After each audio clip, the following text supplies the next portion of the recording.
Extreme cold and snow Steve just mentioned is expected to slow down cleanup at the site of this train derailment in Mansfield. 13 cars detached yesterday morning. Some of them ended up in a river.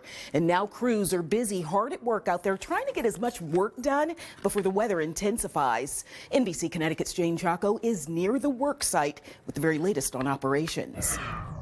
It isn't too cold. It's about 20 degrees, a little bit of snow falling, but the temperature is supposed to drop in the teens tomorrow night. Before the work wrapped up for the day, we saw excavators and heavy equipment near the tracks and areas where workers can warm up. Crews are making progress removing train cars that derailed off the tracks in Mansfield.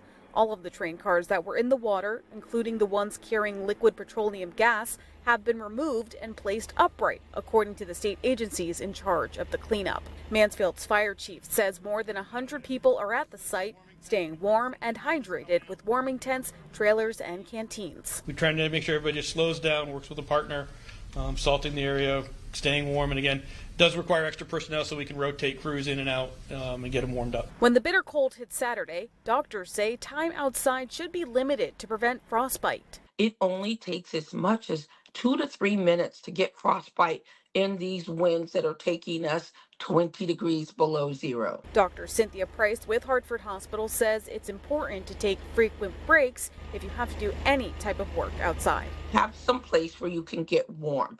Clearly the vulnerable areas, fingers, nose, toes, those things at the end that are exposed, right? So your core body, you're probably going to have a lot of clothes on, but if your face becomes uncovered or your hands become uncovered, then we can have a problem. We saw workers layered up as they moved around the work site. The trains were removed without any leaks.